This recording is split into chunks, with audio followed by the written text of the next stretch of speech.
Bonjour à tous. Donc voilà, je vous propose de démarrer ce petit échange sur le thème l'abord de la souffrance mentale en France. Donc on a le docteur Jean-Luc Saladin, médecin généraliste, docteur Alexis Demas, docteur médecin spécialiste neurologue.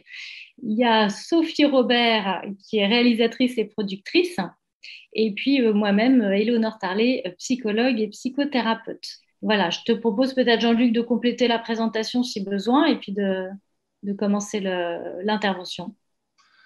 Bonjour, docteur Jean-Luc Saladin, 50 ans de médecine, 30 ans de politique et un blog vélo, potager et cerveau.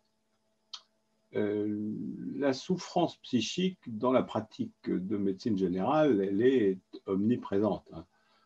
De toute façon, à partir du moment où quelqu'un est malade, la maladie est accompagnée par une souffrance psychique déjà, même si elle n'est pas majeure. Il y a toujours une souffrance psychique sous-jacente. Et au fil des ans, il m'est apparu qu'on pouvait commencer à parler de biotraumatisme, c'est-à-dire que l'homme étant biopsychosocial, si son bio ne fonctionne pas bien, ça va générer quelque chose qui s'apparente à un trauma. C'est un trauma de la matière, c'est un trauma du corps.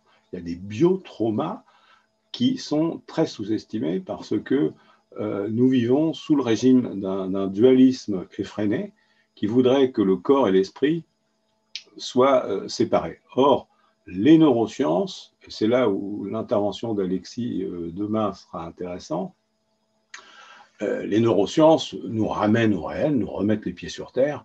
Oui, nous avons des corrélats très nets entre le fonctionnement du système nerveux et nos états psychiques. J'ai fait la liste des biotraumas que je vais vous présenter, mais ça va être un petit peu laborieux. Alors, le premier biotrauma, c'est dès la période préconceptionnelle, pendant la vie intra-utérine, et pouvant se transmettre sur plusieurs générations. Eh bien, ce sont les pesticides, les perturbateurs endocriniens et les métaux lourds, qui obèrent la mise en place d'un système nerveux optimisé et qui vont générer des maladies mentales. Et tout ça est documenté à l'atome près. À l'atome près. On démontre tout ça très bien. La science. Il y a eu un problème dans la société, c'est que nous sommes dans la situation du Tour de France où, si vous voulez, il y aurait eu une échappée et le peloton ne le saurait même pas. C'est-à-dire que la science, les neurosciences ont considérablement avancé et on n'a pas encore intégré tout ce que les neurosciences ont découvert dans le corps social et singulièrement en politique. Là, après 30 ans de politique, je peux vous certifier que la plupart des politiciens ne connaissent absolument rien à la biologie, aux neurosciences et même très souvent maintenant plus aux sciences tout court. Alors, la deuxième cause de troubles de biotraumatisme, ce sont les musiques. Vous savez que la musique, normalement, c'est fait pour fédérer les groupes humains et on chante tous ensemble des mélodies. Or, on nous a imposé dans le monde moderne, peut-être est-ce une conséquence de la mauvaise mise en place du système nerveux, ça je ne sais pas, mais nous avons maintenant des musiques inversées, c'est-à-dire des musiques dans lesquelles la rythmique domine et où la mélodie s'efface. Et ça, sur le cerveau, sur le système nerveux, on sait que ça l'empêche de fonctionner correctement. Il fonctionne sur trois pattes, il boite, quoi. Le cerveau boite avec toutes ces musiques qui se sont emparées de tout notre espace sonore. La troisième cause, bien documentée, ce sont les écrans devant lesquels nous sommes tout de suite. La télévision, les portables, les tablettes, Internet, et cela est très bien documenté aussi, puisque vous avez 2 ouvrages de référence en francophonie qui ont été écrits par Michel Desmurger. Ce sont d'une part TV Lobotomie et d'autre part La fabrique du crétin digital. La certitude de l'extrême nocivité et du mauvais usage des écrans est bien établie. Évidemment, ce ne sont pas les gens des écrans qui vont dire du mal d'eux-mêmes, vous comprenez ? Donc, pour le moment, les anticorps la régulation de l'usage des écrans n'est pas bien faite dans notre société pour le moment, avec des conséquences importantes, en particulier chez les enfants. Ensuite, nous avons eu l'accident de la méthode globale dans l'éducation nationale, qui a augmenté les inégalités sociales, puisque la méthode globale empêche les plus faibles d'acquérir la lecture, et l'acquisition de la lecture est rattrapée par les familles dans les milieux éduqués.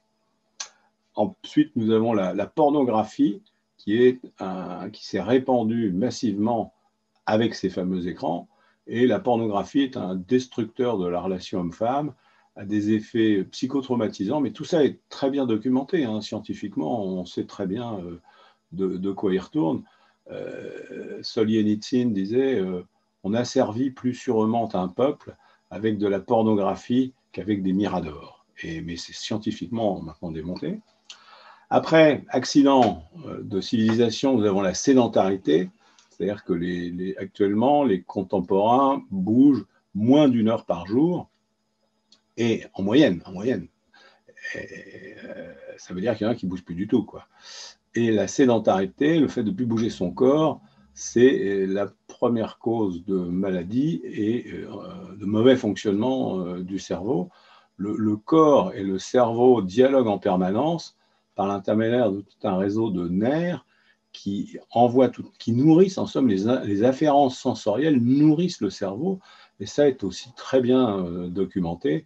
Un très bon livre qu'on peut recommander, c'est le livre de Wendy Suzuki qui s'appelle Bouge ton cerveau, et elle explique très bien, c'est une américaine neuroscientifique qui était tombée en sédentarité, qui en est sortie, et évidemment les convertis sont souvent les plus véhéments, et Wendy Suzuki est vraiment une apôtre de l'activité physique.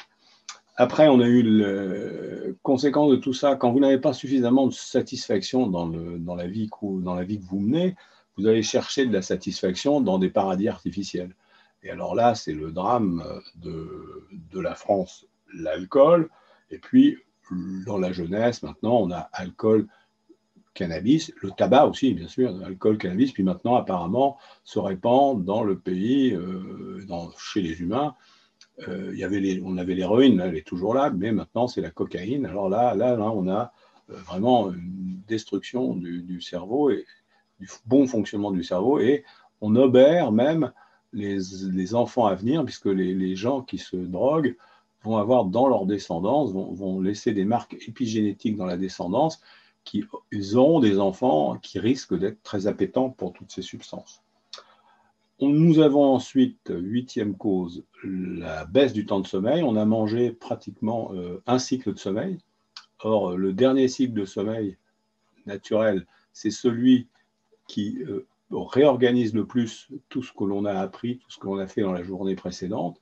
Et avec les écrans, et en particulier la lumière bleue qui empêche la mélatonine, qui est l'hormone du sommeil, d'être sécrétée au bon moment pendant la nuit, eh bien, nous avons des sommeils très déstructurés par les écrans, et cela a des conséquences sur le bon fonctionnement du cerveau qui vont bien au-delà de ce que l'on pourrait imaginer. Ça explique sans doute une partie de l'effondrement scolaire dans lequel nous sommes. Alors, quand vous vivez avec des gens, quand vous êtes dans une société dont vos contemporains sont soumis à ces 8 premières causes, évidemment, ils ne sont pas tous tout à fait toujours agréables à fréquenter, et ça crée du stress, ça fait du stress, et on se stresse les uns les autres, quoi.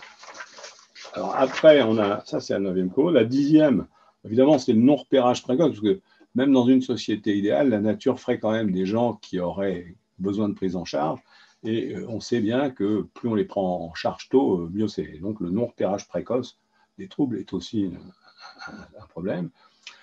Nous avons une 11e cause qui est la perte d'agentivité, la menotte. Dans le cerveau, la main a une place énorme dans l'aire de projection primaire. Quand on regarde l'endroit où se projette notre corps sur le cerveau, la main occupe une place énorme. Et dans le monde moderne, la main est réduite à l'index, au pouce dans les bons cas, et sans mouvements latéraux. On ne fait qu'appuyer, alors que le génie de l'homme, c'est tout ce que sa main a pu faire, et sa main ne fait plus rien. son cerveau n'est plus nourri par la main. Et ça, c'est ce qu'on appelle la perte d'agentivité. Et ça a des effets, ça endort le cerveau. Si vous ne faites pas travailler votre main, votre cerveau pense de travers. Vous avez les anomalies du microbiote avec la mauvaise nourriture, la junk food actuelle. Vous avez un microbiote, et on sait bien maintenant qu'il y a des interactions entre le cerveau et le microbiote, un microbiote déséquilibré. Il y a les carences en vitamine D. La vitamine D, ce n'est pas une vitamine A, B, C, D, E, F, G, H, I, J, ce que je sais.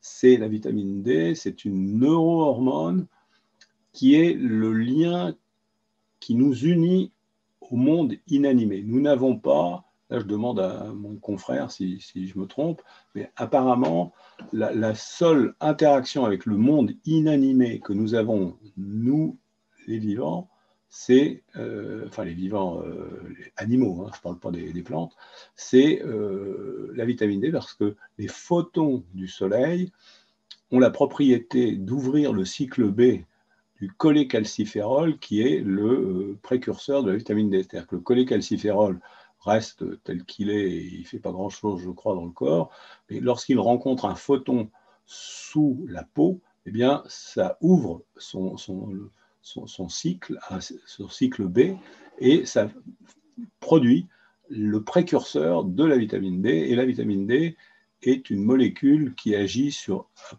pratiquement tous les organes et très importante pendant le neurodéveloppement. Et la vitamine D,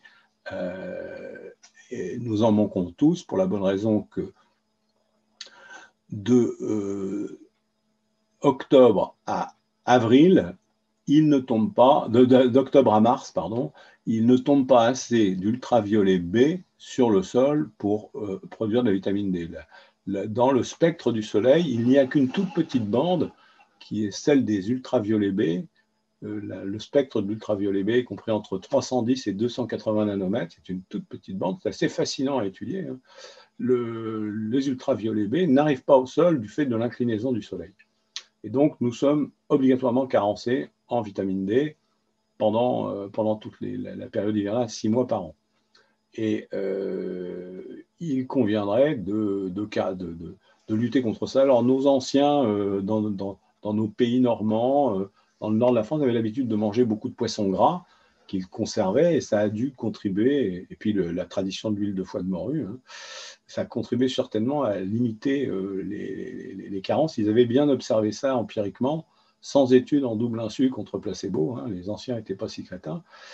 Et donc, cette carence généralisée, aggravée par la pollution atmosphérique, aggravée par le fait qu'on est derrière des écrans en permanence, aggravée par le fait qu'on sort moins avec la sédentarité, est un vrai problème de santé publique.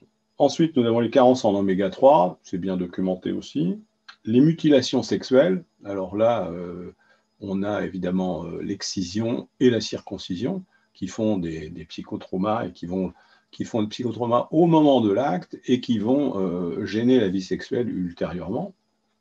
On a la consanguinité qui est répandue dans certaines populations. Nous en avons été protégés, nous, relativement, semble-t-il, mais la consanguinité risque de produire, ce n'est pas une malédiction absolue, la consanguinité, mais on sait très bien statistiquement que la consanguinité augmente le nombre de mauvais neurodéveloppements et donc de souffrances psychiques. Ensuite, nous avons la nocivité de l'architecture et de l'urbanisme moderne. À l'heure actuelle, on parle de syndrome de privation de nature, carrément, hein, et le béton et le bitume, qui ont arraché l'homme à la nature, ne lui font pas que du bien. Hein. Ça, c'est démontré, mais scientifiquement. Hein. Le bruit permanent, ça c'est un des fléaux terribles de la modernité.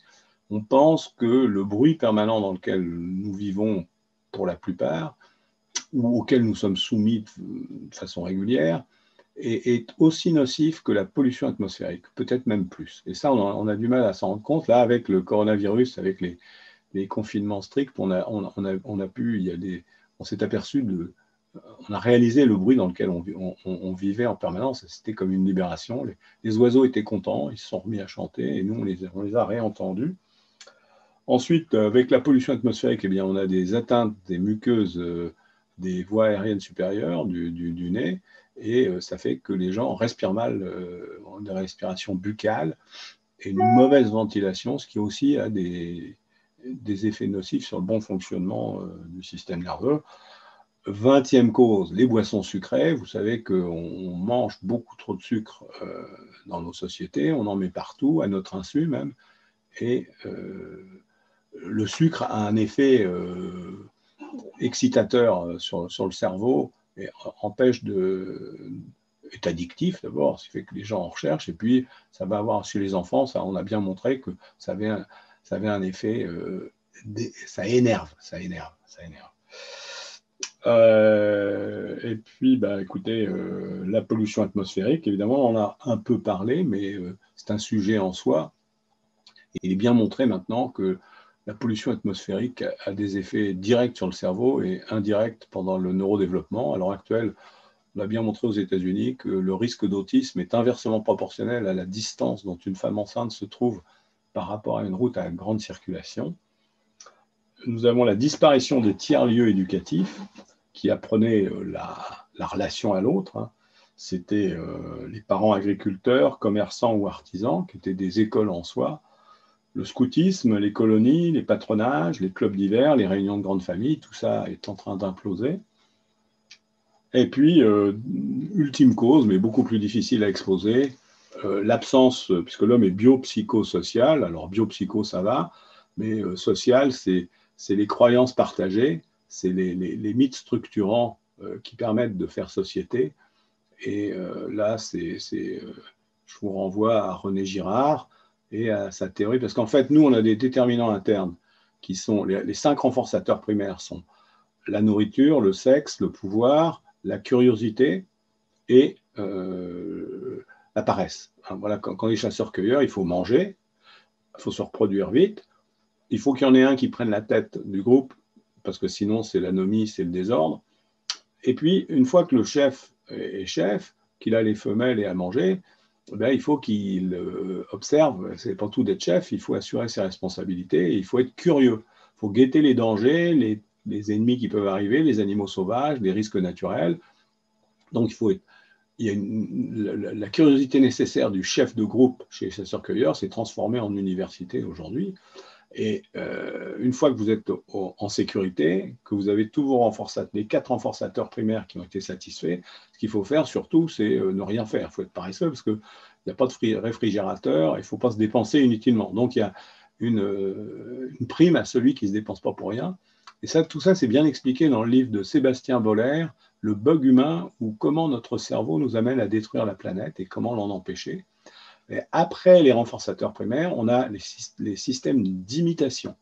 C'est-à-dire qu'on a des neurones miroirs qui font qu'on va imiter le voisin, et pour le meilleur, la plupart du temps, parce que ça permet d'apprendre très vite par imitation, mais pour le pire, parce que parfois, ce mécanisme d'imitation connaît une pathologie qui est l'imitation rivalitaire, c'est-à-dire qu'on va entrer en rivalité avec celui qu'on imite. Et puis, ultime avatar, c'est l'adhésion émergentiste. Une fois qu'on a fait tout ça, on va adhérer aux idées, au champ qui va naître de tout cela. Et c'est ce qu'on appelle, c'est ce qu'on va faire quand on va au théâtre ou au cinéma. On rentre dans la pièce. Au moment où on rentre dans la pièce ou on rentre dans le film, on est en adhésion émergentiste, et c'est une position très particulière du cerveau qui a bien été documentée par des équipes françaises. Tout ça, je vous fais ça très vite, mais j'ai toute la doc derrière, je peux vous donner les références. Celui qui a découvert l'adhésion émergentiste, c'est Yannick Bressan, qui a fait tout un tas de livres là-dessus, et donc j'ai les articles princeps. Et donc biopsychosocial, et après c'est tout le problème de l'adhésion émergentiste à ce que les Allemands appellent Weltanschauung, c'est la représentation du monde. Quelle représentation du monde avons-nous, et derrière laquelle nous courons. Et là, la prise de conscience de ces phénomènes de renforçateurs primaires, d'imitation rivalitaire, et du fait que nous sommes le jouet d'adhésion émergentiste en permanence, pourrait être un levier puissant pour faire en sorte que notre société produise de moins en moins de traumatisés, parce que le problème des traumatisés, c'est que bien souvent, ils traumatisent aussi, ils deviennent une source de traumatisme. Voilà. Donc là, j'ai brossé un tableau général, hein, mise en perspective. Après, il va falloir rentrer dans les détails. Voilà. Ok, merci Jean-Luc. Donc effectivement, tu nous as brossé un tableau bien complet des causes qui peuvent affecter le bon fonctionnement du cerveau, ou causes biologiques. Du coup, Alexis, est-ce que tu veux compléter ou voilà, apporter ton point de vue? Ouais, merci Jean-Luc, hein, c'était vraiment très, très complet, très, très dense également. Moi, j'avais pris quelques notes pour revenir hein, sur les différents biotraumatismes dont tu parlais. C'est vrai que tu parlais même en gros des traumas qui peuvent survenir avant que l'individu soit né, avant même qu'il soit un fœtus. Et donc, on peut même parler en termes de lorsque les gamètes ne se sont pas encore rencontrés. Je rajouterais juste l'impact du cannabis. Hein, ça que là encore, il y a pas mal d'études, notamment américaines, qui démontrent des perturbations en termes de qualité des ovocytes ou des spermatozoïdes, avec en effet d'emblée des facteurs de risque de susceptibilité de développer des phénomènes d'addiction lorsque les individus plus tard seront exposés à ce type de toxiques. Pour rebondir également sur les écrans, je vais le faire en deux temps. Hein. D'abord, je vais reprendre les différentes notes que j'ai pu noter lors de ton exposé. Et puis après, je parlerai moi de mon expérience en tant que neurologue et notamment des patients que je suis amené à voir. Pour rebondir sur l'exposition aux écrans dans la société, ouais, ça bien sûr, hein, très important, très impactant également. Je vous invite à lire, c'est le livre qui s'appelle Apocalypse cognitive de Gérald Bronner. Qui est à Paris, un sociologue. C'est absolument fascinant, c'est passionnant. Et ça montre à quel point l'impact des écrans est déterminant aussi sur l'orientation, sur l'évolution de la société. Et c'est vrai qu'en 2004, c'était le président de TF1 qui avait dit que la publicité, notamment qui était diffusée à la télévision, c'était du temps de cerveau humain disponible. Il y avait eu une levée de bouclier terrible à l'époque, que les gens, c'était scandaleux qu'on assimile quelqu'un qui regarde la télévision à un consommateur convertible en puissance. Alors en fait, on se rend compte, c'était en 2004, je crois, donc quasiment 20 ans plus tard. On a tous nos écrans, nos smartphones dans la poche. Il y a 20 ans, l'exposition quotidienne à la télé, c'était 3 heures. Actuellement, rien que l'exposition à nos écrans, à nos smartphones, c'est 3 heures par jour, sans compter le temps de télé en plus. Or, la télé, on va dire que ça restait des contenus assez maîtrisés dans le sens. Il y avait beaucoup de programmes, il y avait également la pub, mais il n'y avait pas des contenus aussi féconds, parfois délurés ou orientés qu'on trouve sur les réseaux sociaux ou sur Internet. Donc là encore, Gérald Bronner, je trouve que c'est vraiment très intéressant et c'est vrai que ça permet d'avoir un regard très affûté en quelque sorte sur le monde actuel dans lequel on vit, qui va très très vite. Donc ça, je vous invite à le lire. J'avais parlé également ouais, sur la sédentarité, en effet, et puis on va dire l'exposition plus large aux toxiques qui reste hautement problématique et responsable en effet de nombreuses problématiques. Problématiques en effet qui amènent au développement de pathologies avec un éventail très très large. Moi, sur mon expérience de neurologue, les patients que je suis amené à voir, en gros, c'est biaisé, puisque d'emblée, ils ont une pathologie, on va dire, neurologique. Cette pathologie neurologique, pour te rejoindre, Jean-Luc, en effet, ça reste une pathologie. Par conséquent, c'est sûr qu'il y a une souffrance psychologique qui est associée, une anxiété, des éléments dépressifs qu'il faut évidemment prendre en considération. Moi, en tant que neurologue, c'est vrai que j'ai un autre biais, on va dire, de recrutement des patients, c'est-à-dire c'est des patients qui vont avoir des symptômes psychiatriques, mais liés à un problème neurologique de base. Et c'est parfois même des expressions, une sémiologie, hein, des symptômes très, très variés, parfois très impressionnants. Hein.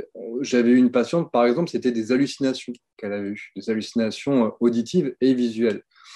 Elle avait été étiquetée comme schizophrène, donc d'emblée atteinte d'une pathologie psychiatrique chronique.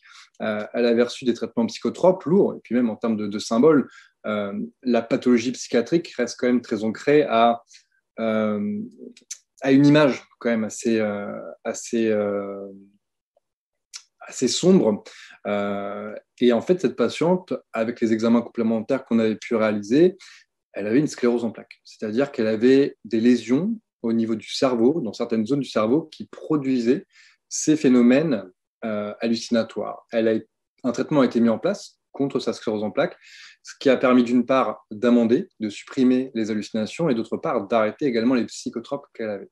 Là encore, c'est un aparté. Il faut pas simplifier les choses, pas dire que toute personne qui présente des hallucinations ou qui a un problème psychiatrique a forcément une pathologie neurologique traitable sous-jacente. Le fait est, c'est plutôt sur la considération au sens large des symptômes psychiatriques actuels qui convient, et là je te rejoins encore Jean-Luc, de repenser sous l'œil des neurosciences pour avoir vraiment une vision claire et actualisée des symptômes neuropsychiatriques. Ok, alors je profite d'un blanc. Sophie, tu voulais intervenir au niveau des écrans? Oui, merci de me donner la parole, Eleanor. Oui, je voulais faire apporter une nuance importante. Enfin, c'est pas une nuance, c'est-à-dire un complément d'information par rapport aux écrans. Il est évident que la surconsommation des écrans et le fait qu'on est tous conscients de voir tout le monde, donc ça crétinise en fait des gens qui n'ont pas de problème cognitif et qui ont accès au langage et qui ont qui ont fait toutes leurs acquisitions développementales, on va dire normales. Donc, même si évidemment ça développe les communications sociales, ça obère la communication sociale et l'épanouissement personnel et on va dire collectif des gens. Mais il y a un certain nombre de personnes, de professionnels de la petite enfance, qui sont connus en France pour être extrêmement rétrogrades et absolument pas up-to-date en termes de formation sur le handicap de l'enfance, qui ont sauté sur cette occasion et sur ces constats que tout le monde peut faire sur l'évolution très rapide de la société par rapport à une surconsommation des écrans et la crétinisation de masse qu'effectivement ça engendre, pour dire ah ben c'est ça qui crée l'autisme. C'est ça qui crée l'autisme, le TDAH, tout ce qu'on veut. Et c'est une manière en fait de recycler les accusations qui sont portées aux parents en fait et notamment aux mères en disant voilà c'était le truc, c'est la faute des mères, c'est les mères qui créent l'autisme. Et ben c'est la faute des mères, elles mettent leurs gamins devant les écrans.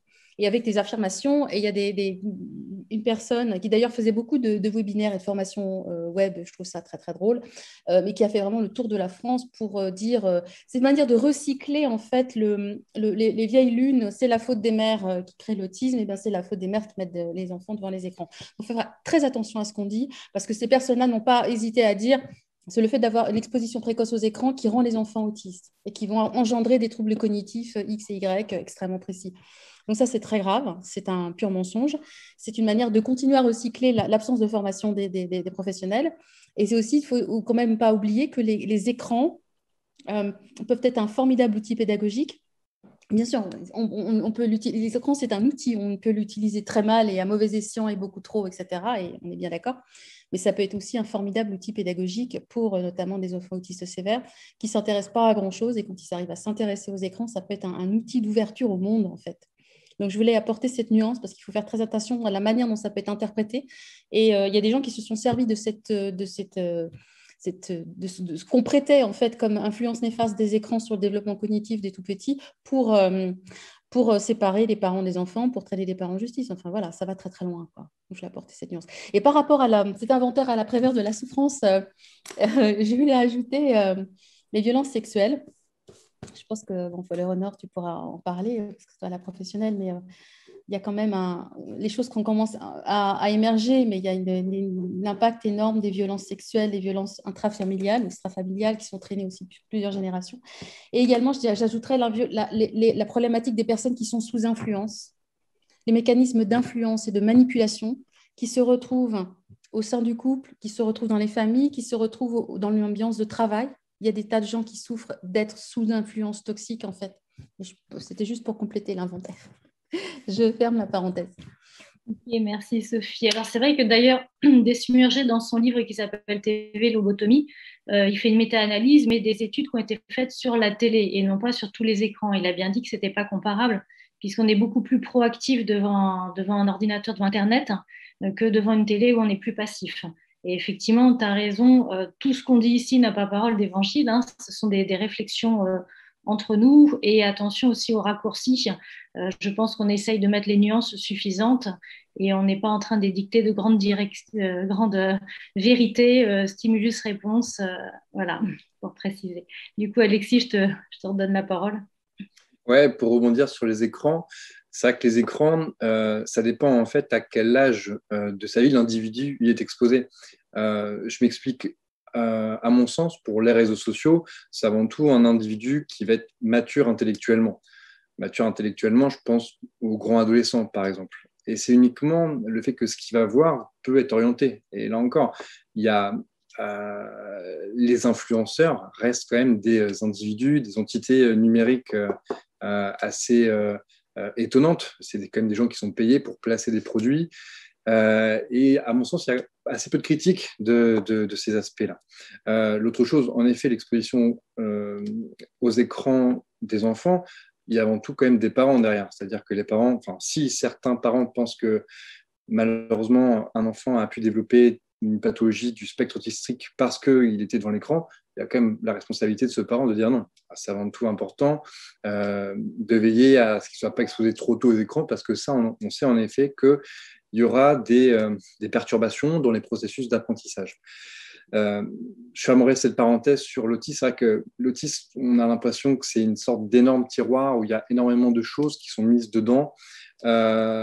C'est très compliqué et je pense que l'apparition de biomarqueurs, c'est-à-dire de résultats d'examens complémentaires particuliers, que ce soit d'imagerie ou que ce soit biologique, permettront d'affiner toutes ces connaissances et surtout d'amener beaucoup de clarté dans une entité qui est encore aujourd'hui complexe et surtout évolutive. C'était les deux gros aspects que je voulais dire. D'une part, moi, les patients que je suis amené à voir, en effet, compte tenu d'une pathologie sous-jacente, il y a qui est évidemment source d'anxiété, voire de dépression, mais il y a également tout cet abord plus neuropsychiatrique, de dire que certaines pathologies cérébrales vont s'exprimer avec des symptômes d'allure psychiatrique parfois très impressionnants, et ça commence à être de mieux en mieux défini. Pour entrer un petit peu dans l'histoire, c'est aussi comment s'est fait la scission de la neurologie et de la psychiatrie en France à la fin des années 60. C'est vrai qu'il y a plutôt un mur qui a été construit alors que c'est un pont qu'il faut entre nos deux spécialités. La neurologie récente, on va dire, a pu énormément s'imprégner et se développer grâce à l'apport des neurosciences, au développement des outils technologiques d'imagerie, que ce soit l'IRM morphologique, les IRM fonctionnels, les examens d'imagerie métabolique comme les scintigraphies. Ça évolue très très vite. Et de plus en plus, il y a quand même des gens qui sont considérés comme psychiatriques. Psychiatrique, j'entends uniquement en termes de diagnostic et de prise en charge, qui reposent uniquement sur des médicaments, où il n'y a pas eu d'examen complémentaire de réaliser. Et on se rend compte en fait qu'il y a certains patients qui relèveraient quand même d'une prise en charge neurologique complémentaire qui permettrait d'avoir un autre diagnostic, sûrement un autre traitement, et d'améliorer ces signes psychiatriques. C'était les deux grands aspects que je voulais souligner. En recherche neuro, tout de suite, on considère qu'on a un problème, c'est qu'on a le macro, on a le micro, mais on n'a pas le méso. On a le micro, c'est-à-dire qu'en termes de fonctionnement de petits groupes de neurones, on sait beaucoup de choses, on fait vraiment beaucoup de choses. On sait aussi beaucoup de choses en termes de fonctionnement de grands groupes de neurones et maintenant même de réseaux de neurones, puisque maintenant, avec la tractographie, on peut voir les autoroutes qui unissent les différentes structures du cerveau. Mais ce qui nous manque, c'est le fonctionnement et les rapports qu'ont les petits groupes de neurones. Parce que l'imagerie cérébrale fonctionnelle, tout de suite, elle ne descend pas en dessous de, Alexis, rappelle-moi, je sais pas, quelque chose comme quelques millimètres cubes. Hein. Ouais, c'est en train, mais là encore, c'est plutôt expérimental, c'est en train d'être augmenté avec l'apport des IRM 7 Tesla, donc c'est des énormes champs électromagnétiques, mais c'est vraiment un but de recherche et c'est pas du tout de la pratique courante. Oui, non, mais on va apprendre des choses, même si on va faire des découvertes. Avec le neurospin qui lui monte à 12 Tesla, si je me souviens bien, il n'y a qu'un appareil comme ça au monde, il est à Paris, hein. Et lui, il va commencer à donner des fruits. Là, on va, parce que visiblement, vous savez qu'on a quand on fait de la neurochirurgie, on demande au patient s'il est d'accord pour on en profite au passage pour faire des petites stimulations, voir ce qui se passe quand on stimule des neurones. Et on a des corrélats, c'est assez fascinant, hein. On a des corrélats phénoménologiques entre l'activation d'un seul neurone et une phénoménologie, hein. Le premier qu'on a trouvé, ça a été le neurone d'une actrice américaine. C'est un patient qui, quand on l'a opéré, a subi une petite stimulation de juste un neurone, parce qu'on sait faire ça. Et quand on a activé son neurone, il a dit ah ben, ça me fait penser à telle actrice. Et à contrario, quand on lui demandait de penser à telle actrice, on voyait son neurone qui s'activait. Après, on a trouvé le neurone de Bill Clinton. On a visiblement des corrélats phénoménologiques avec des activations de groupes de neurones extrêmement restreints. Et le neurospin de Paris va nous permettre de descendre encore plus loin dans la taille des groupes de neurones. On pense qu'on va avoir beaucoup de révélations au niveau des petits groupes de neurones, c'est-à-dire qu'il y a certainement de la psychiatrie qui rentrera dans la neurologie, quoi. Il y a une zone grise, manifestement, quoi, à ce niveau-là. Mais c'est un immense espoir, hein, pour l'humanité, quand même. Merci pour vos interventions biologiques. De mon côté, pour parler d'abord de la souffrance mentale en France, donc moi étant psychologue, j'ai moins de maîtrise biologique. Par contre, ce qu'on sait depuis à peu près 10-15 ans, hein, on y voit beaucoup plus clair grâce aux avancées des neurosciences. Donc dans la discipline de la psychologie, qui est née d'ailleurs, hein, je le rappelle aussi, avec un objectif de résultats d'efficacité thérapeutique, puisqu'en fait la psychologie est née à la suite de la Première Guerre mondiale, quand on a vu nos poilus revenir de la guerre avec des syndromes de conversion et qu'on s'est demandé comment résoudre leur tableau clinique, leurs symptômes, et qu'est-ce qui était efficace et comment on pouvait les guérir. Donc, ce n'est pas la même démarche que, je dirais, une démarche plus philosophique, hein, d'introspection, de réflexion sur soi. C'est vraiment comment on guérit durablement les personnes et les symptômes qu'on observe. Et du coup, je disais avec les neurosciences, hein, ce qu'on voit, c'est que le cerveau, en fait, il va se créer des traumas, attention, en activant la zone du cerveau limbique et notamment l'amygdale. Donc ça, c'est bien documenté aussi, on le sait depuis un certain temps. Et le fait d'activer le cerveau en situation de survie va encapsuler, en fait, alors ce qui va encapsuler dans l'amygdale le trauma à l'identique et qui va créer des symptômes ultérieurs par la suite, c'est la sidération. Ce qu'on appelle la sidération, c'est une des trois réactions comportementales face à un stress. En anglais, ça fait les 3 F, hein, que vous connaissez bien, le fight, le frozen ou le freeze. Et si on ne peut ni combattre et ni fuir, le cerveau va se sidérer de façon à ne pas créer d'infarctus, de façon à calmer les hormones de stress qui vont activer le cœur. Donc, c'est un mécanisme de survie, mais ça va figer puisqu'en fait, ça sécrète de la kétamine et de la morphine autour de l'amygdale. Et du coup, ça va figer le trauma à l'identique dans le cerveau limbique. Et c'est ça qui, ensuite, va créer des traumas ou voire des schémas comportementaux dysfonctionnels. Donc, soit ça peut créer des troubles émotionnels, des crises d'angoisse, des choses comme ça, ou alors des troubles comportementaux, des TOC ou des façons d'agir qui vont être inadaptées face à certaines situations. Donc, comment on résout en fait la prise en charge de la souffrance en France? En fait, on a la chance d'avoir des thérapies qui sont validées au niveau de leur efficacité thérapeutique. Et on a notamment les thérapies cognitivo-comportementales et puis l'EMDR, hein, depuis les années 80. Et à ce jour, alors je dis à ce jour, puisqu'effectivement, on sait bien que la science est continuellement en évolution, hein. Plus on sait qu'on ne sait rien, n'est-ce pas? En tout cas, ce qu'on a qui fonctionne très bien aujourd'hui, vraiment, c'est le MDR, puisqu'en fait, on va permettre de remobiliser le système de digestion de notre cerveau, de cet organe-là, de le remettre en process de retraitement des données dans cette fameuse zone de l'amygdale où les informations n'ont pas été retraitées de façon adaptée. Donc ça, grâce à la neuroplasticité, on remet en route ce système de digestion. C'est un petit peu comme si on boostait un petit peu le système immunitaire de façon ciblée. On travaille vraiment de façon ciblée sur les symptômes qui restent aujourd'hui et le cerveau va travailler tout seul. Il n'y a pas besoin de dire à la personne « Ah, mais il y a qu'à Faucon » ou « Vous devriez lâcher du lest » ou « Faut arrêter d'être jalouse » ou « Mais vous savez bien que votre mari est fidèle ». Enfin, je ne sais quoi. Tout ça, c'est pas thérapeutique parce qu'en fait, on va parler au cognitif, on va se parler au cerveau mammalien et le trauma, il est encapsulé dans l'amygdale. Donc, on va pas être au niveau des mêmes zones cérébrales.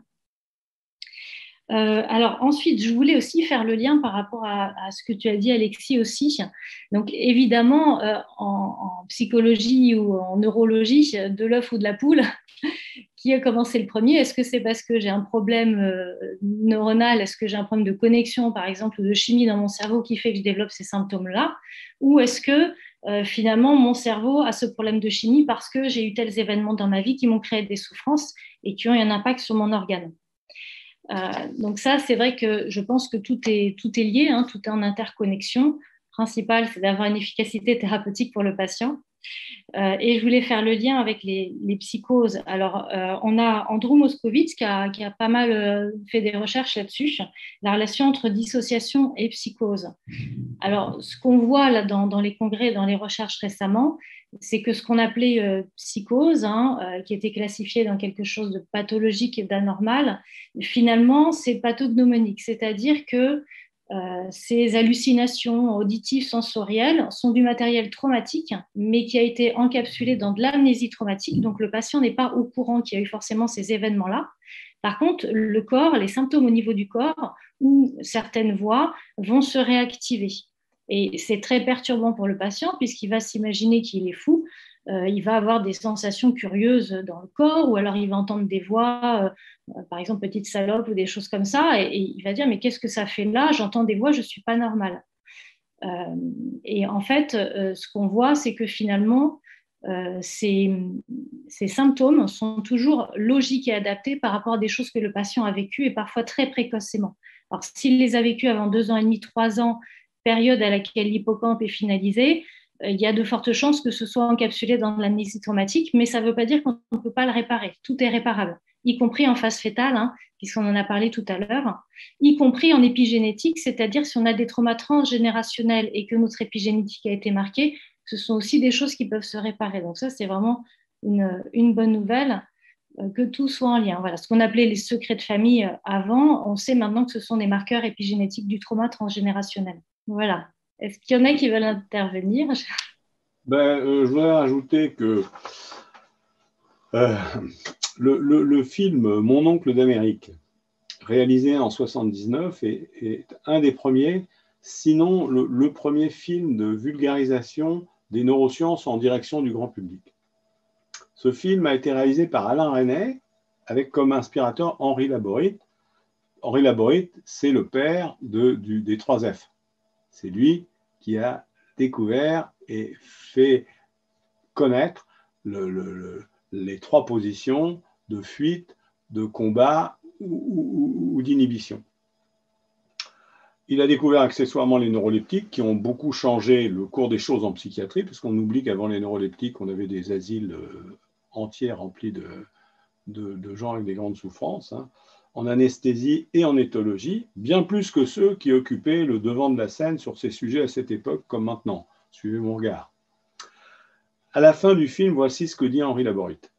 Tant qu'on n'aura pas diffusé très largement à travers les hommes de cette planète la façon dont fonctionne leur cerveau, la façon dont ils l'utilisent, et tant que l'on n'aura pas dit que jusqu'ici cela a toujours été pour dominer l'autre, il y a peu de chances qu'il y ait quoi que ce soit qui change. Le cerveau est la seule structure de l'univers connu qui est la propriété de voir sa structure matérielle modifiée par un simple apport d'information. Alors, méditez bien ça, c'est assez... ça plonge dans les abîmes de perplexité.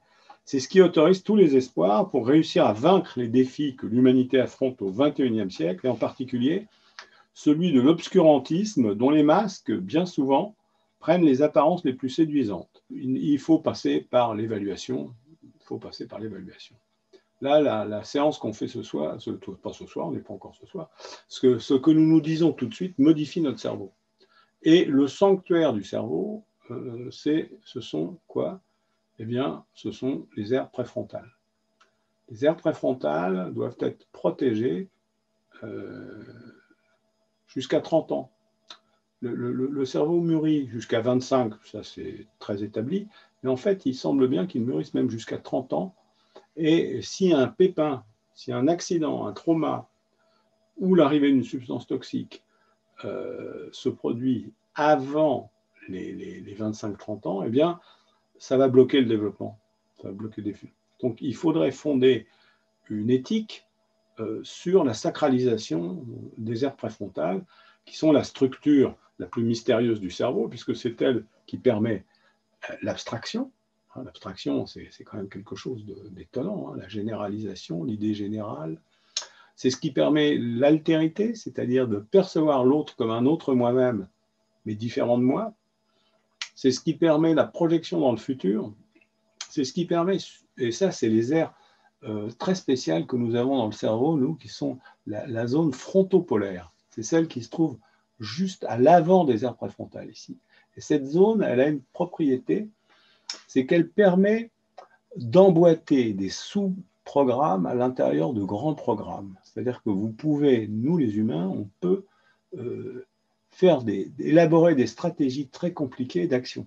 Et le préfrontal, celui qui n'a pas d'aire préfrontale ou qui n'a pas de zone frontopolaire, ça c'est de la pathologie rare, je demanderai à Alexis s'il en a déjà vu, ceux qui n'ont pas de ces structures, soit intègrent physiquement, soit intègrent physiologiquement, eh bien, ces gens-là vont sans cesse répéter les mêmes erreurs, sans cesse se cogner contre la vitre, comme la mouche. Et donc, il faudrait sacraliser les aires préfrontales et bien expliquer à nos contemporains cette merveille que sont les aires préfrontales, qui permettent de rester maître. Les aires préfrontales, c'est ce qui permet de dire non à ses pulsions. C'est ce qui permet de rester maître de soi en permanence. Et quand survient un trauma, eh bien, les aires préfrontales sont débordées. Le réseau de la relation à l'autre, qui est le système parasympathique antérieur, c'est celui de la relation, c'est tout ce qui recouvre le cœur, le poumon et les paires crâniennes, qui est en équilibre il y a un équilibre entre le sympathique et le parasympathique antérieur, c'est ce qui permet la relation à l'autre, c'est ce qui permet le cœur qui bat quand on voit quelqu'un, la respiration qui s'accélère quand on est content de voir quelqu'un un petit peu. Alors, ça dépend du niveau d'engagement émotionnel, on est bien d'accord. C'est ce qui permet l'activation de tous les muscles faciaux qui sont les muscles de l'interaction. Et c'est là où les écrans sont des catastrophes, parce que quand vous êtes devant un écran, avec Zoom un peu, mais même là, par exemple, je parle avec Eleonore tout de suite, on se connaît bien. Si je vais chez elle, quand on va se parler, on va faire bouger nos muscles du visage.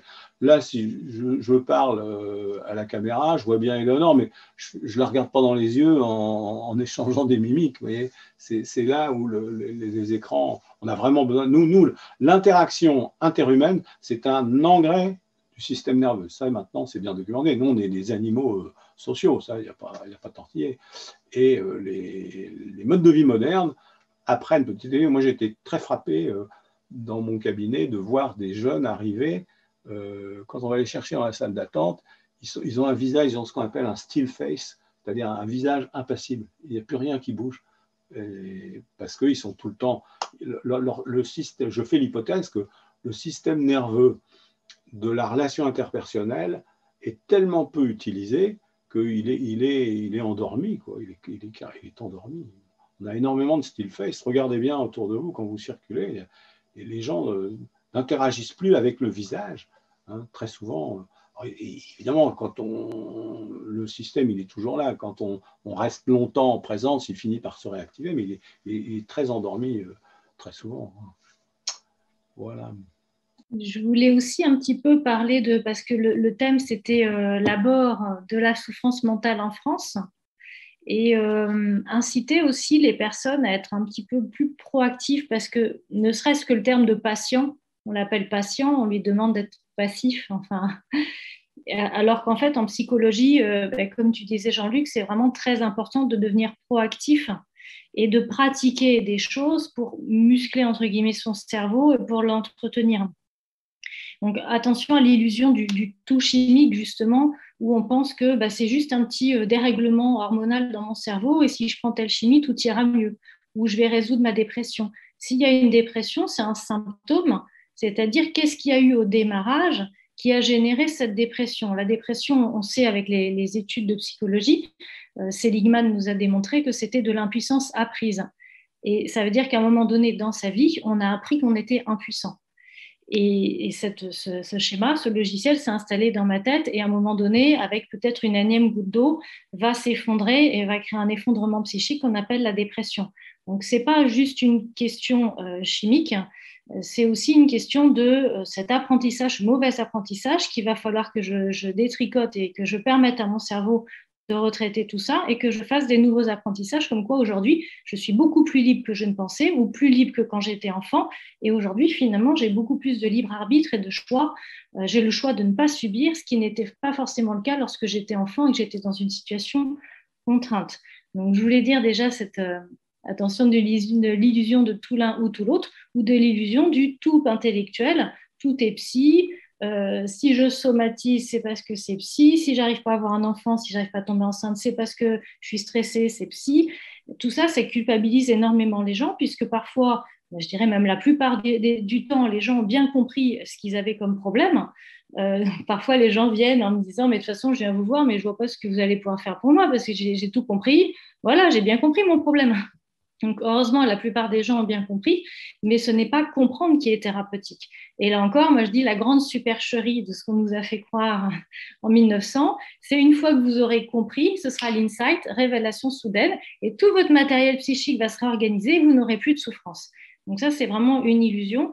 En fait, la psychothérapie, c'est vraiment un travail d'intégration neurophysiologique et de réapprentissage aussi adapté. Donc, l'idée, c'est de travailler en coopération avec la personne et d'être proactif. Le patient, il est proactif. Il faut qu'il reprenne les rênes de sa vie en main et qu'il puisse bien gérer sa vie. Moi, je dis souvent bio, de façon autonome et sans apport, sans intrant, sans apport extérieur.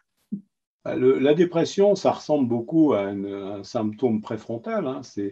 Dans les syndromes préfrontaux, on a ce qu'on appelle une perte d'auto-activation. Alors, si c'est purement préfrontal, il n'y a pas de souffrance morale. Et si c'est psychiatrique, enfin, si c'est du côté psy, il y a une souffrance morale en plus. Mais rien ne ressemble plus à une dépression qu'un syndrome préfrontal. Enfin, certaines formes de syndrome préfrontaux. Oui. Alors, surtout, la relation humaine, c'est toute la question de la résilience, quoi. Le psychothérapeute, le médecin, la prise en charge globale permettent, dans les meilleurs des cas, de remettre en route la machine, quoi. Et une fois qu'elle est relancée, elle s'auto-guérit, quoi. C'est vrai que, Éléonore, là, pour rebondir à ce que tu disais, moi je pense que ce serait intéressant en fait, qu'il y ait même des cours peut-être au lycée ou du moins au collège, mais juste pour savoir comment fonctionne un cerveau. De choses simples, élémentaires, et juste se dire, il ne faut pas avoir la neurologie ou la médecine en règle générale trop belle. Elle ne pourra jamais répondre à tout, et en quelque sorte, elle sait qu'elle ne sait rien ou qu'elle ne sait pas grand-chose. Mais au moins que les gens sachent que quand ils ont tel type de souffrance, on peut avoir telle modification de leur état chimique, je pense que ça, d'emblée, les fait d'emblée, ils prennent conscience qu'ils sont pleinement acteurs et que ce n'est pas une interface extérieure, un produit, un médicament ou autre qui va être la panacée et qui va tout améliorer. Moi, souvent, je leur explique que les psychotropes que je suis amené à prescrire, c'est une béquille, c'est transitoire, c'est-à-dire le temps que, on va dire, d'autres processus qui sont complémentaires, qui ne sont pas encore pleinement matures, puissent être mis en œuvre pour qu'ils se sentent mieux. Et ça que je pense à une sorte de biais culturel en fait, mais du moins en France, il faut avoir un médicament pour se savoir guéri ou pour au moins avoir l'illusion d'être guéri. Je pense que c'est là où on a beaucoup de retard par rapport à d'autres pays. Il faut également être critique. Je ne vais pas faire le procès de la psychiatrie psychanalytique, loin de là. je veux dire que prétendre que on a pu comprendre tous les rouages du cerveau au début du XXe siècle, et ce, sans examen complémentaire, et avant même que la pénicilline, par exemple, soit découverte, me semble illusoire sur la complexité réelle du fonctionnement du cerveau. Donc, il faut que chacun puisse se mettre à jour régulièrement et se complète aussi mutuellement. Mais cette idée de savoir, d'apprendre au grand public comment fonctionnent nos cerveaux est doublement intéressante, d'une part sur les difficultés que chacun en est amené à traverser dans des périodes de sa vie, et d'autre part, et là c'est pour refaire un lien sur l'exposition aux écrans, un petit peu sur ce concept de marché cognitif et de biotrauma. L'exposition aux écrans, avec ce que Jean-Luc disait, c'est le faciès où les gens sont totalement absorbés dans leurs écrans. Ouais, on le voit tous en fait, mais on le voit tous partout, que ce soit dans les transports en commun, que ce soit dans le train, que ce soit même au restaurant, où des fois il y a des gens, des couples qui dînent l'un en face de l'autre. Chacun en fait est juste aimanté sur son écran. Et il y a ce paradoxe où ils n'ont plus de vie sociale, mais ils ont une vie numérique qui est exponentielle. C'est-à-dire qu'ils ne se parlent pas physiquement, mais peut-être que sur leurs écrans, ils sont en train d'envoyer un mail, en train de mettre des tweets, en train de poster une histoire sur Instagram ou autre, ou sur Facebook. Et il y a tout ce paradoxe, en fait, de dire que la représentation virtuelle de l'individu prend le dessus sur son abord social et sur ses relations, en fait, humaines. Sophie, tu voulais intervenir? Oui, pour abonder dans vos sens à tous et souligner par rapport à l'attitude des patients, effectivement, la passivité, c'est très culturel hein, en France et notamment, on apprend en fait depuis le lycée, hein, où on fait les confusions entre l'inconscient, la psychologie, Freud et tout ce espèce d'amalgame. Il y a une tendance à vouloir rendre tout ce qui est les motivations et la souffrance humaine et les motivations humaines forcément obscures, forcément un peu le continent noir et déresponsabiliser la personne par rapport à sa problématique. Et notamment le fait que tout ce qui est la psychosomatique est toujours vu à sens unique, comme si vous avez une souffrance... c'est une souffrance psychique qui entraîne des souffrances biologiques, en fait. C'est une adaptation sociale, une souffrance biologique. Et ce qui n'est pas forcément faux. Enfin, je veux dire, il y a des cas où c'est vrai, mais il y a aussi, c'est jamais vu dans l'autre sens, en fait. C'est jamais vu, il y a toujours cette espèce de déconnexion que soulignait Jean-Luc tout à l'heure, de manichéisme où c'est comme si on n'était pas plus des animaux, plus des êtres humains, plus des êtres vivants, on pris dans un environnement. Et lorsque ces personnes envisagent l'environnement, c'est toujours l'environnement relationnel, psychologique, et pas du tout l'environnement au sens biologique, des rythmes de vie, de nos interactions avec le ciel, le soleil, la pluie, les interactions biologiques. Et ça, c'est le fait de voir la psychosomatique toujours à sens unique, cette espèce de fantasme, en fait, des activités cognitives qui doivent être toujours appréhendées sous le sceau d'une espèce de mystère romantique, noir, etc. Ça crée beaucoup de dégâts, en fait. C'est très daté, tout ça. Il faudrait qu'on puisse revoir effectivement le cerveau et notre fonctionnement en tant qu'être biopsychosocial dès l'origine, dès que des élèves commencent à avoir des notions de base de psychologie. Sinon, je saute sur un autre sujet. C'est le paradoxe de tout ça, en fait. Ce qui me stupéfie, on est quand même les premières générations à ne pas subir de guerre, de ne pas avoir de guerre. Je parle en Occident, parce qu'ils ont quand même des générations avant ont été massivement mobilisées par des meurtres de masse, en fait, je veux dire, au cours des siècles.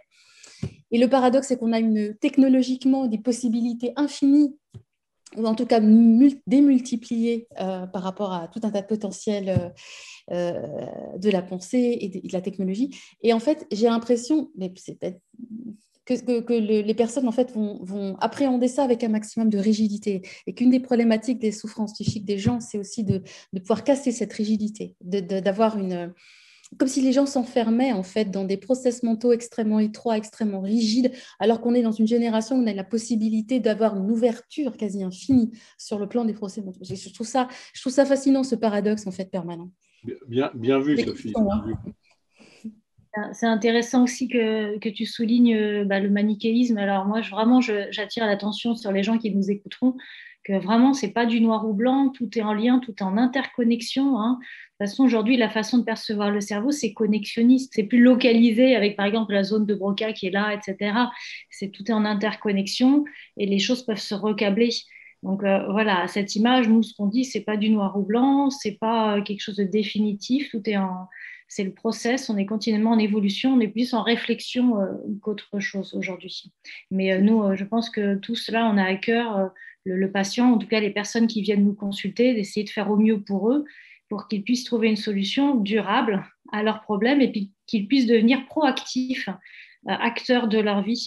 Donc, de leur transmettre des outils et des façons de ne plus être dépendant du produit ou de ne plus être dépendant d'un psy. C'est ce que je disais tout à l'heure, le cerveau, il faut le méditer, ça. Le cerveau est la seule structure dans l'univers connu qui ait la propriété de voir sa structure matérielle modifiée par un simple apport d'information. Et sous deux formes. D'abord, par une potentialisation à long terme, PLT, c'est-à-dire une modification une facilitation du passage des influx nerveux. Dans un premier temps, c'est purement fonctionnel. Et dans un deuxième temps, on va avoir des neurites qui vont pousser, des dendrites.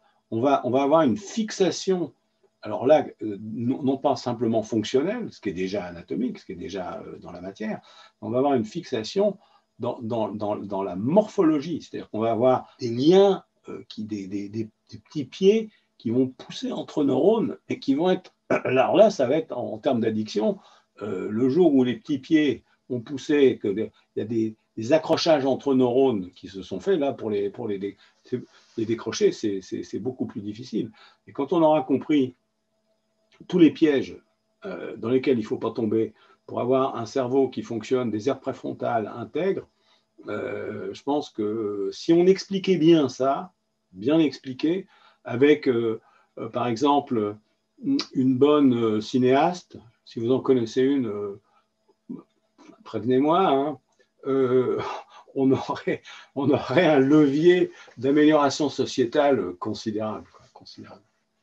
Alors, je voulais dire aussi un petit truc quand même, que le cerveau, c'est un grand magicien, hein, et il ne faut quand même pas négliger l'effet placebo. Parce que les travaux, nous, on avait fait aux journées médicales à Brest, on avait fait une année, on avait fait le placebo, on a fait venir le pape du placebo en France, parce qu'on a des ressources formidables, des gens qui savent beaucoup de choses sur tous les sujets, mais encore faut-il aller chercher et les mettre en avant. On avait fait venir les papes du placebo en France, et c'est absolument incroyable, quoi. La puissance du placebo, ça s'explique bien par justement le fait que le cerveau est une structure qui se modifie par un apport d'information. Et si vous lui dites, tu prends ce comprimé et ça va te faire du bien, ça va t'arranger tel symptôme, et effectivement, la puissance du placebo, elle est monstrueuse. Même, ce qui est incroyable, c'est qu'on avait même montré que sur des maladies vraiment organiques, hein, comme l'angine de poitrine, ça, s'il y a un truc organique, c'est bien l'angine de poitrine, même sur l'angine de poitrine, les placebos marchent, fonctionnent, ont des effets, mais importants. Hein, importants. Donc, il ne faut pas se priver. Moi, j'ai dit, quand on a tiré à boulet rouge sur l'homéopathie, moi, je dis c'est dommage parce qu'on va se priver d'un plat. Je n'entrerai pas dans la polémique, hein, mais enfin, ce qui est sûr, c'est que l'homéopathie, là, elle n'a quand même pas beaucoup d'effets, enfin, elle ne fait pas beaucoup de dégâts, elle n'a pas beaucoup d'effets indésirables. Il aurait fallu faire un complot autour de l'homéopathie ou de n'importe quelle oligothérapie, enfin, j'en sais rien. Mais nous, on se retrouve avec l'evidence-based medicine, c'est-à-dire la nécessité de prouver par des études en double insu contre placebo. Nous, les médecins, il arrive un moment, on en a encore un peu dans le Vidal, mais on est bien content d'avoir des placebos de temps en temps, ou des médicaments faiblement actifs. On a aussi des médicaments dont le service rendu est insuffisant, qui ont un petit effet, et auquel va se rajouter l'effet placebo, plus la croyance du... Il faut aussi que le médecin y croit. C'est-à-dire que si un médicament est faiblement actif, le médecin y croit, et y croyant, il va donner la croyance à son patient, et finalement, on va aboutir à un résultat heureux et pas tout à fait conforme à l'evidence-based medicine. Tu vas bientôt nous parler des chamans, non, Jean-Luc? Tu dis? Pardon, Éléonore, je t'ai coupé. Je disais à Jean-Luc, tu vas bientôt nous parler des chamans, attention. Pour compléter ce que tu dis, en fait, tu sais, nous, on est un effet placebo. En fait, les études scientifiques sur la thérapie montrent que l'alliance thérapeutique, parfois, ça compte pour 50% de l'efficacité thérapeutique chez le patient. Et ça, c'est un effet, on peut appeler ça un effet placebo, non? Et puis alors, voilà, le thérapeute, il a un effet, il donne de la relation humaine. Et là, on ne trompe pas le patient. C'est-à-dire que lui, le patient, vous savez qu'on a des zones, un certain nombre de muscles faciaux qui sont pas commandables par la volonté et qu'on perçoit de manière automatique. C'est-à-dire que le patient, son vrai inconscient, la perception automatique qu'on a les uns des autres, là, il le perçoit. C'est-à-dire que si le patient perçoit qu'on est vraiment en empathie avec lui, mais on ne peut pas faire semblant. C'est ça le problème. On ne peut pas faire semblant. S'il perçoit un réel intérêt, parce que bien souvent dans le monde moderne, les gens n'ont plus beaucoup de portes auxquelles sonner. Hein. C'est terrible. Il y a une solitude. Et donc il y a des moments, moi je me suis retrouvé souvent, j'étais la seule personne avec laquelle des gens avaient des relations sociales. Hein. Et donc là, il faut donner sans faire semblant, quoi. Et certainement que c'est un effet bénéfique. Nous, on a besoin. Les Américains avaient montré qu'on avait besoin, à l'état basal, quand on est chasseur-cueilleur ou quand on est dans une société normale, on a besoin de 4 heures de grooming par jour. C'est-à-dire, idéalement, il faudrait avoir 4 heures d'échanges sociaux informels en dehors de la famille et du travail. C'était le bistrot autrefois, quoi. Alors, le bistrot, il avait des inconvénients parce que c'était ce qu'on y buvait. Mais effectivement, là, on manque de tiers-lieux où on n'aurait que de la. On aurait que de la. Les clubs de bridge, ça sert à ça. Hein. Les clubs de foot, tout ça, ouais. Mais on manque de ces lieux, oui, c'est sûr. Le thérapeute, souvent, il donne de la relation humaine. Bien sûr. C'est très efficace. Ouais. Par expérience, il ne faut pas sous-estimer ce placebo. Et je pense que malheureusement, en France, on a pris l'habitude ou le pli de le sous-estimer avec ce préjugé.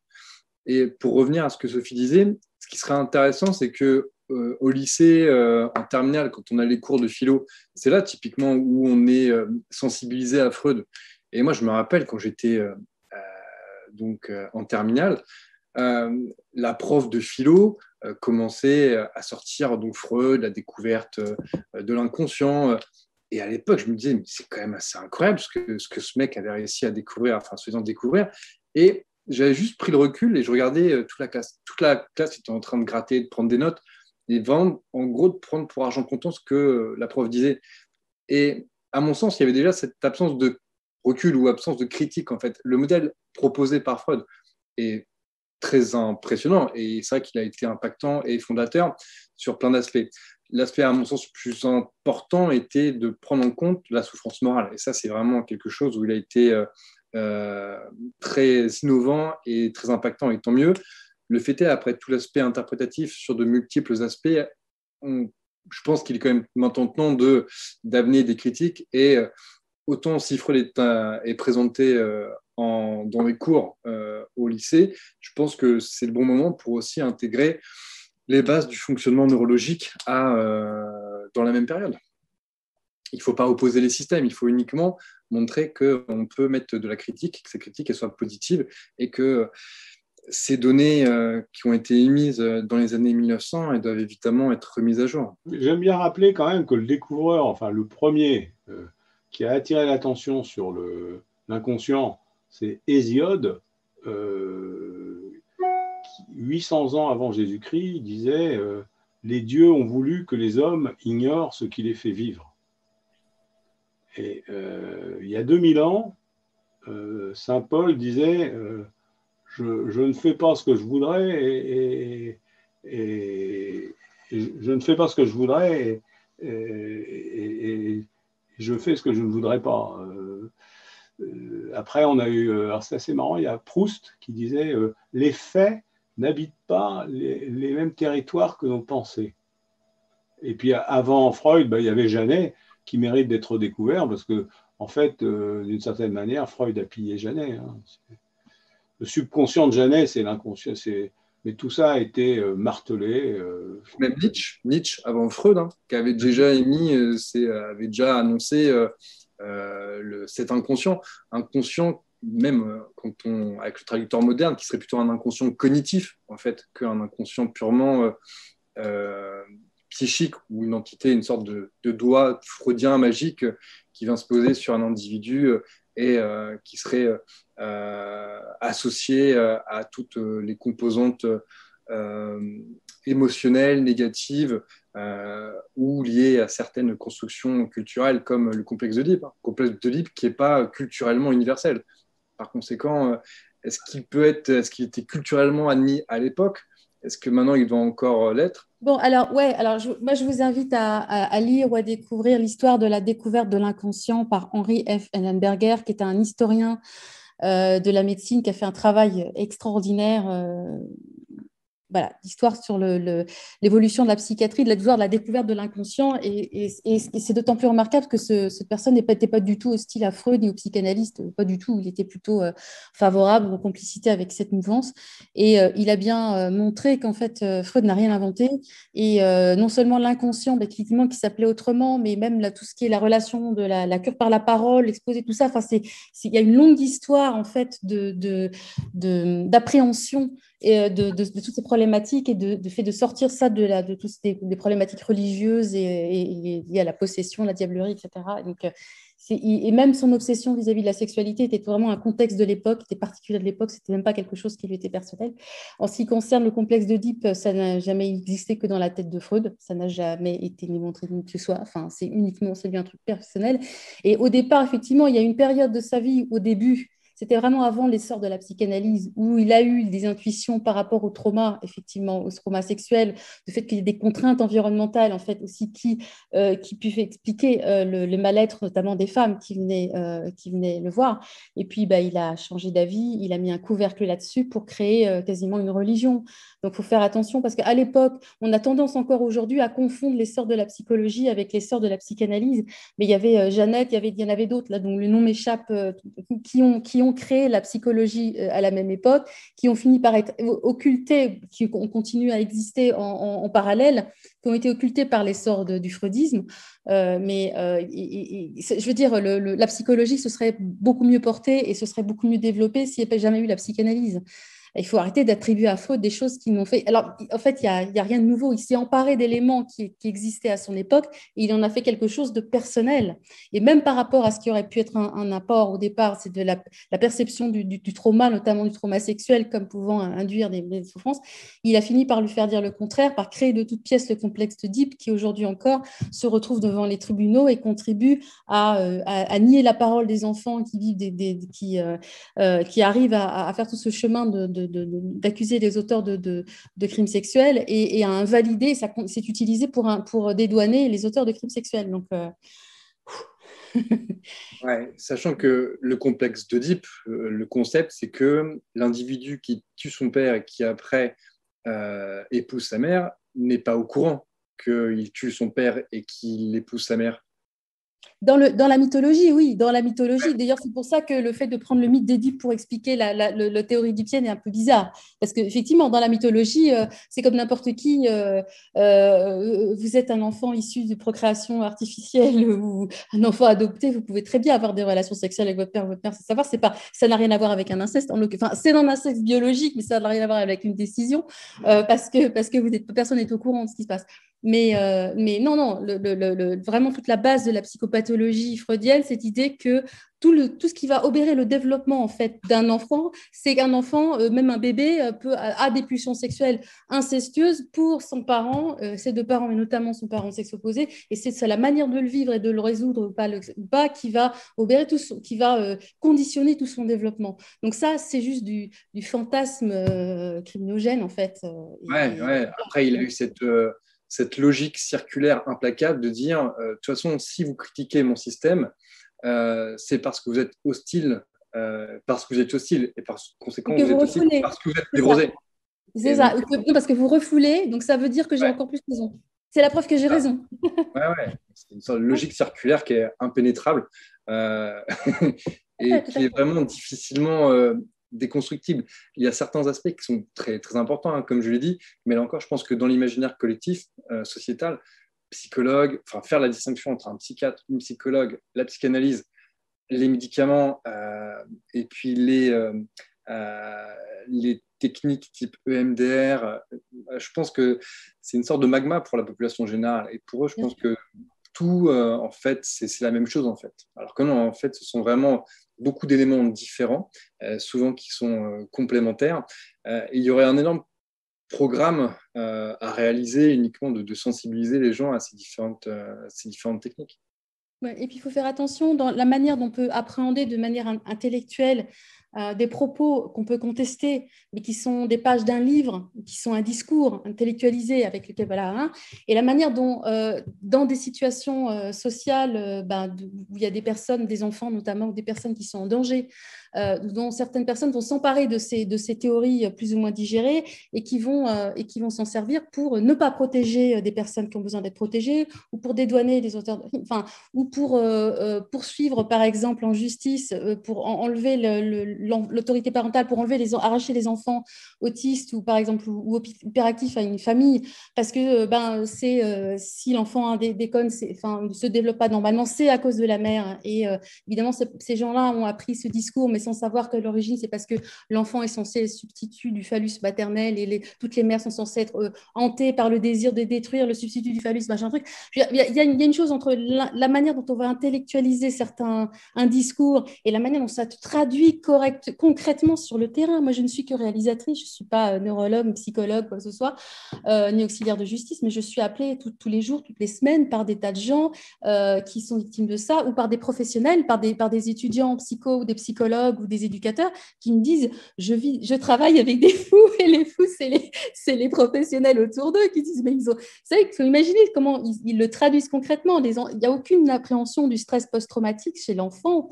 Et les enfants qui sont placés à l'ASE, il y a des situations abominables. Hein. Donc, le fameux complexe d'Oedipe, pardon, c'est quelque chose qui se traduit très concrètement de manière désastreuse.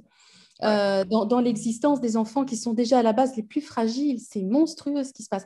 Et aujourd'hui, le fait d'une mère qui veut protéger, par exemple, son enfant dont elle a vraiment des raisons de soupçonner qu'il est victime de violences, etc., et ben toutes ces théories psychanalytiques, elles vont être utilisées contre elle, non seulement pour refuser de crédibiliser son discours et qu'elle fasse en sorte qu'elle ne puisse pas aider son enfant, mais en fait, ça va être justifié pour lui arracher le gosse et le confier à l'abuseur.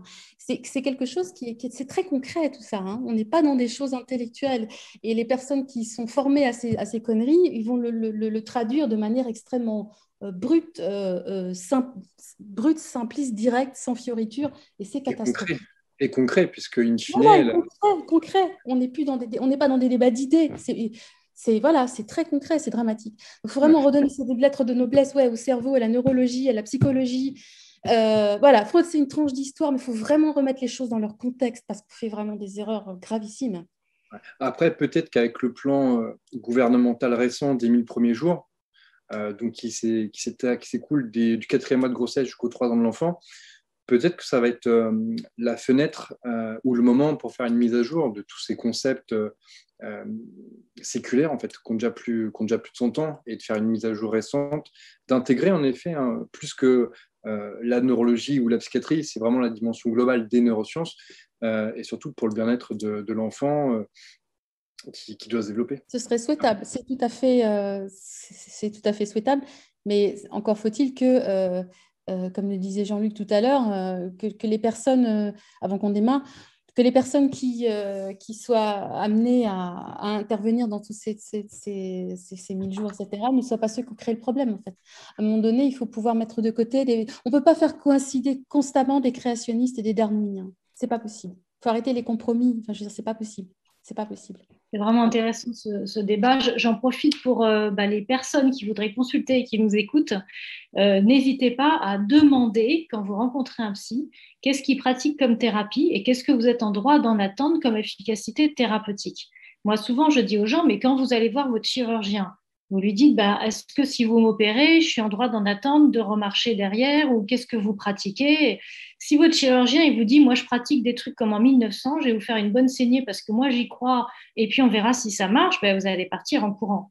Donc quand vous allez voir un psy, c'est comme quand vous allez voir un médecin, n'hésitez pas à avoir une exigence d'efficacité thérapeutique et à lui demander qu'est-ce qu'il pratique, à quoi il est formé, et qu'est-ce qu'il va faire avec votre cerveau. Voilà. je complète aussi, du coup, avec les recommandations internationales de santé, c'est-à-dire que, alors ça, c'est peut-être aussi le problème de l'ordre des médecins, et nous, on n'a pas l'ordre des psychologues, hein, je ne sais pas, mais en tout cas, normalement, les médecins, vous êtes obligés de suivre des recommandations internationales de santé. C'est-à-dire, si on vous dit, voilà, maintenant, il vaut mieux pratiquer comme ça, et puis il faut arrêter de pratiquer ça, vous êtes obligé d'y être formé déjà, et puis de le mettre en pratique. Et ce qui est dingue, c'est que nous, dans nos professions de psy, on pratique ce qu'on veut. C'est une question de croyance personnelle. Et ça, moi, je ne trouve pas ça normal parce qu'on a aussi des recommandations internationales de santé en termes de psychothérapie. Et chaque psy digne de ce nom devrait normalement aller s'y former et les pratiquer. Voilà. Ça me semble quand même une question de respect du patient.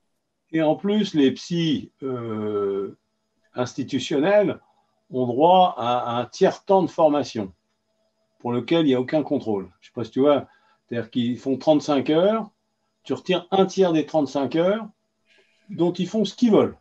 Ils sont payés le tiers de leur temps, ils en font ce qu'ils veulent, il n'y a aucun contrôle. Donc ça veut dire qu'ils travaillent peu, hein. C'est absolument incroyable. Alors que nous, les somaticiens, nous, on a juste le droit de travailler 60 heures, de nous faire étrier.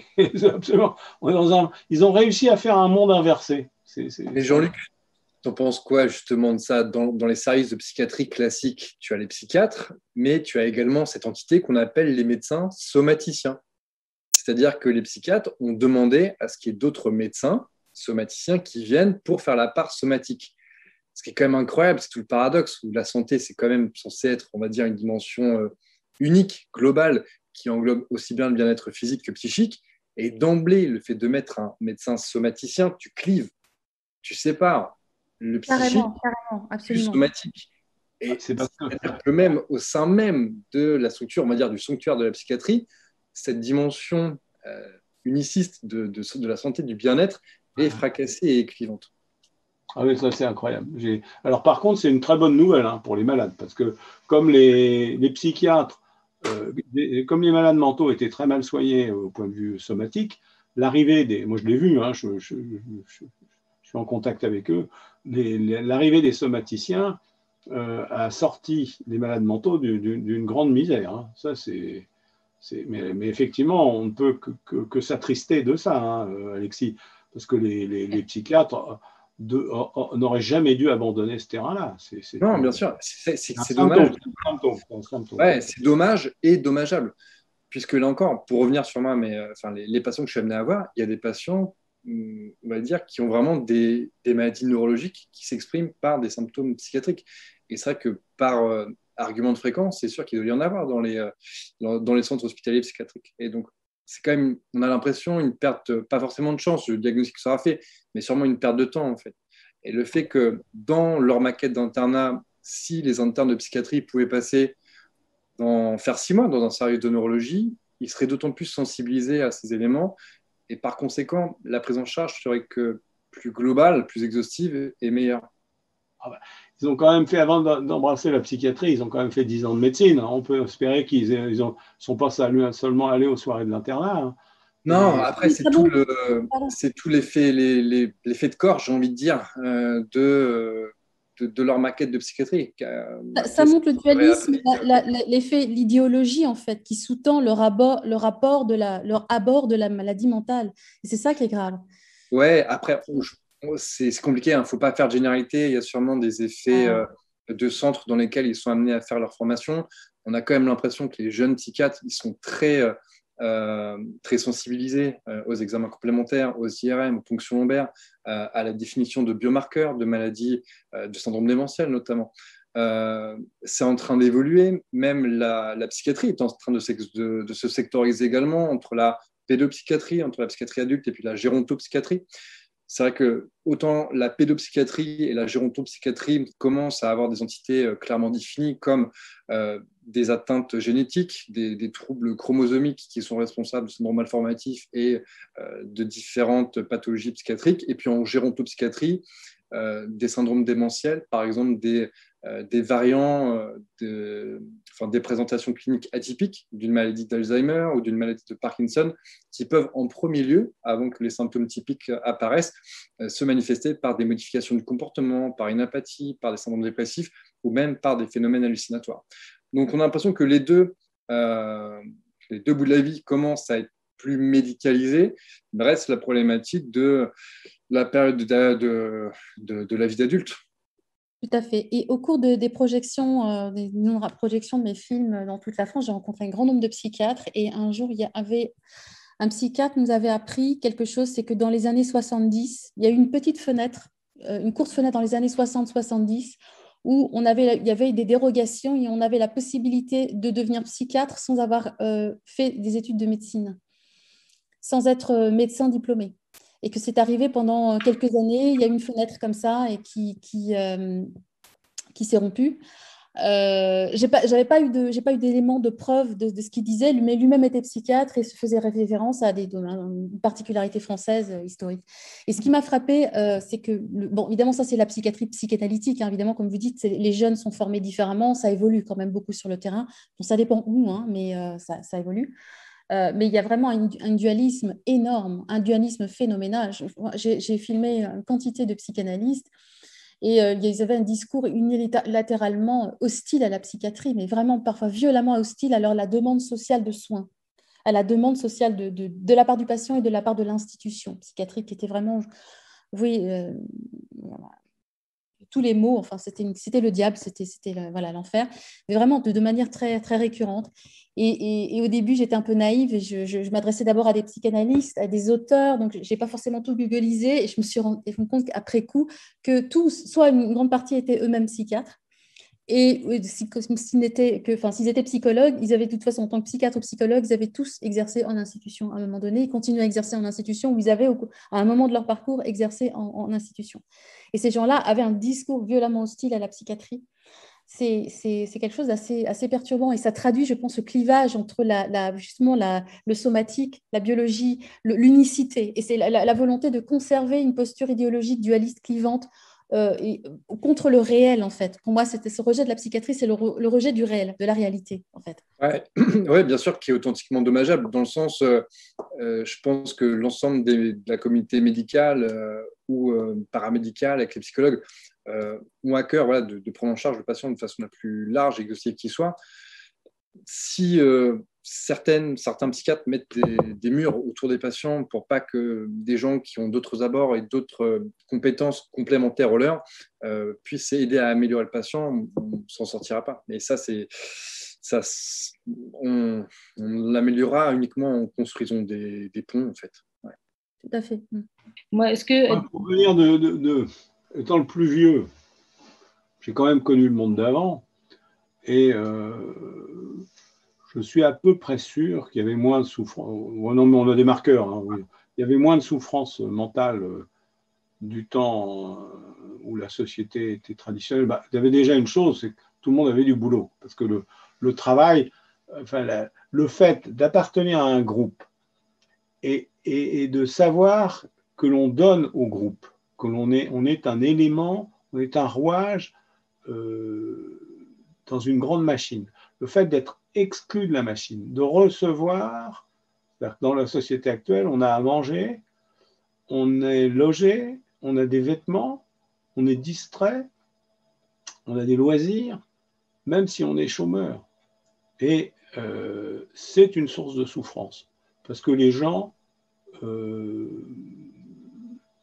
au fond d'eux-mêmes, c'est un trauma. Ils sentent bien qu'il y a quelque chose qui ne va pas. Ils le sentent. Ils le disent. Moi, j'ai des patients qui on leur retire leur dignité en ne leur donnant pas la possibilité de contribuer au corps social. Ça, je crois que c'est un énorme problème. Et il faudrait le mettre sur la table. Il faut donner l'opportunité à chacun de contribuer. Voilà, c'est avoir une petite place dans la société, si petite qu'elle soit, mais un petit quelque chose, quoi. Sinon, c'est un non-sens. C'est la première fois que l'humanité affronte un problème pareil. Vous savez qu'en France, actuellement, il y a 25, en gros, il y a 25 millions d'emplois, de travail, à peu près. On avait montré déjà dans les années 80 que le pays, tous les biens et les services utilisés par les Français auraient pu être produits avec la moitié. C'est-à-dire qu'avec 12 millions de personnes, et ça doit être vrai ou encore plus vrai maintenant, avec 10 ou 12 millions de personnes, on fournirait tous les biens et les services dont tu as besoin. Ben, pendant la crise du corona, du reste, le pays tournait avec peu de gens et tous les besoins de base étaient satisfaits, sauf les besoins d'échanges interhumains et puis la transversalité sociale. C'est terrible. Autrefois, il y avait quand même beaucoup de transversalité sociale dans les petites usines, dans les usines, dans les familles. Là, maintenant, c'est du silo partout. Chacun est dans son silo, avec très peu de transversalité. Et ça, c'est une source de souffrance. C'est certainement une source de souffrance et une source aussi de jalousie, une source de ressentiment par rapport aux autres.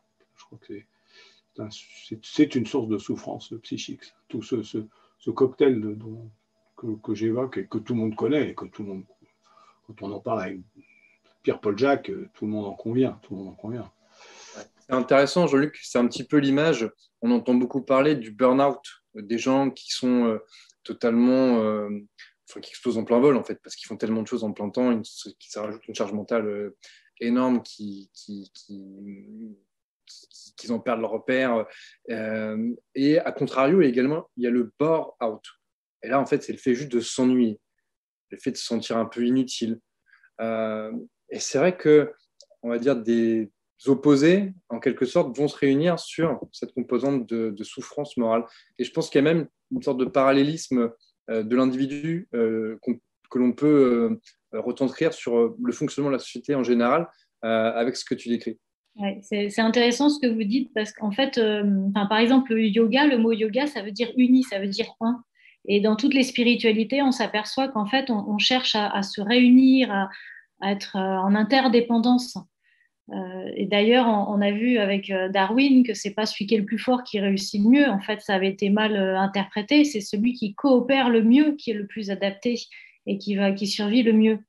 Donc, effectivement, le sens de tout ça, c'est de coopérer et de s'interconnecter, soit avec soi, se rassembler, parce que souvent, quand il y a une structure psychique éclatée, c'est là où il y a la souffrance. Donc, on cherche à faire un avec soi-même et avec les autres et avec la Terre et avec le cosmos.